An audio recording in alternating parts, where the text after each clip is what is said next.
It's a job I dread getting into, but it's got to be done. Rear main seal. But here's the part numbers for your 4.0 Jeep. That is from Felpro. I think the best gaskets made. So if you need that information, there you go. Once the transmission lines are broke loose, we'll have to get this exhaust pipe off. The other option might be to take the starter off. I don't think we have to do both, but in my case, I'm going to take off the exhaust pipe. On second thought, I am going to remove the starter. It's easy enough, and then I forgot about needing to get up in there to clean the gasket material. So 15 millimeter, 2 bolts, one on the front, one on the back. Your 2 wires on the starter up here, so disconnect your battery first. We'll get that out.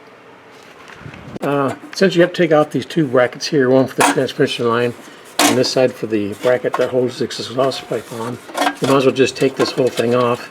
13 millimeter bolts, 2 more, and you can get your transmission cover plate here off.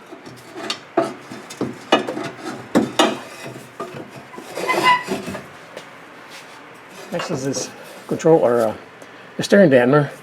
Remove the cotter pin, and then this is a 19 millimeter.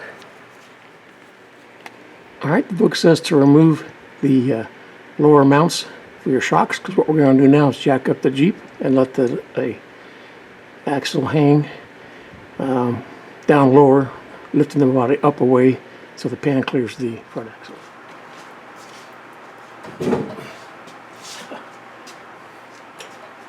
Yeah, another good reason to have a lifted Jeep. You can bypass this step. I'll go up until it makes sense to stop. Those are my work lights. Whew, boy, I'm a mess. Work lights make me look all yellow, but all the bolts for your pans are 11 millimeter except for this strap, and that's a 13 millimeter. This is on the rear of the pan, right by the transmission up there. And if you're smart, you'll do this job after letting it sit for all day or overnight so you don't get an oil bath, but I didn't think to do that, so this could get messy. So I'm having a real problem getting this off, so I think I'm going to try using this as a pry point here. Let's see if I can't get it down off the gasket. My goodness. Yeah, I've got quite a job going on. So yeah, that worked. A couple more pries and that got it loose. It is very sticky.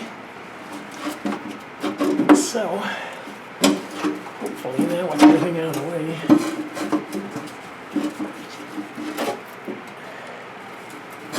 yeah, I can see why they say to jack it up. Alright, I'm going to bring you in so you see the issue here. The pan's hitting the axle.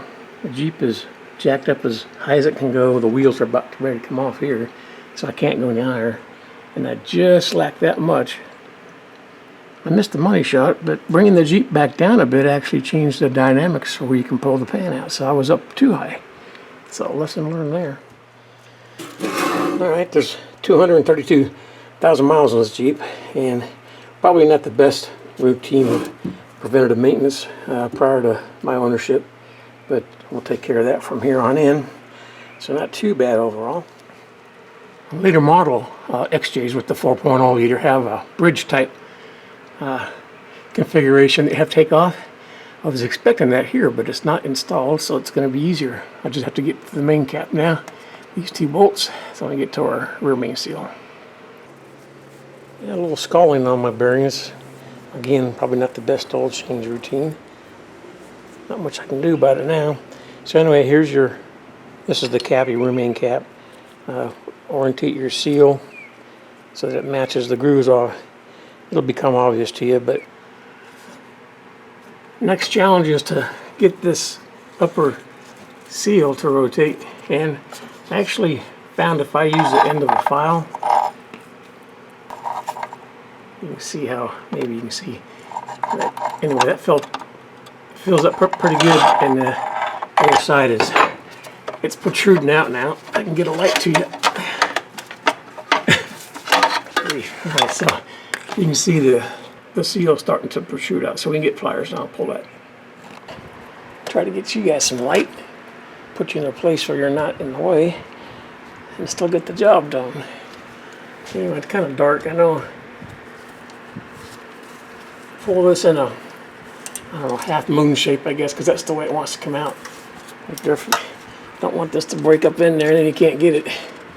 But it's pulling out pretty easily. From what I can tell. I can get the light out of the way.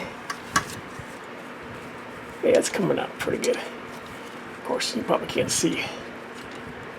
Now, to pay attention to the orientation, because this is, the new one goes in only one way. There is a grooved surface. I'll try to remember to show you that. With your new seal bevel towards the engine, I guess it's hard to explain the sharp edge of the bevel towards the engine. Just push it up in place. The book does suggest using soap or oil, and this is covered in oil, so I'm going to use that and my file again to finish tapping it in, just so that it's flush on both ends. Yep, that's it for the seal.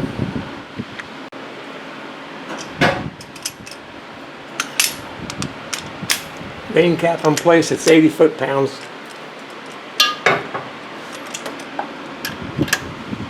Gasket kit from Pro includes these tabs here you screw into the larger holes. There's two up here in the back and two in the front.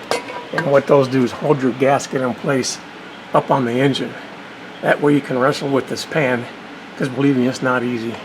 And you might notice I haven't painted the bottom of it yet, and that's because I knew I'd be scratching it, cussing and getting this thing up there.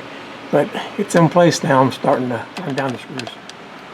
Alright, I'm just going around tightening all the bolts here. 7-inch pounds. And transmission lines are back in place. I've still got one more bolt to do up in there.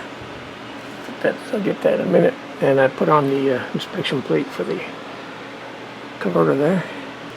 When you're reinstalling the exhaust pipe, put the flange on these two bolts first, because you'll have to come from this direction in, and then you can go up and get your header pipe there installed. All right, those two bolts tight, and now you can go back to your flange. All right, gasket in place. You bring the exhaust pipe up and line them up.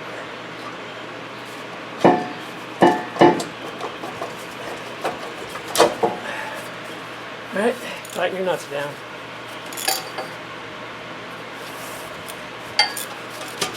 Alright, that's a 14 millimeter, and like I said, look up the torque. I'm not too worried about it. Just tighten this and this gasket doesn't leak. Put the steering stabilizer back, cotter pin. Yeah, let's get this thing down, check it out. Alright, just came back from a test drive, all is well, no leaks so far. I did forget 4 bolts, I couldn't think where they went. Well, they went to the shock towers, the bottom ones we took off. We never needed to do that really. I did it because the book said so, but we didn't have to go that high to worry about it.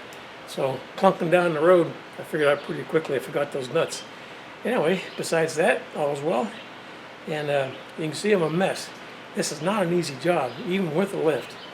But I did save about $400 in labor, so as long as this thing stays dry, I'll be happy.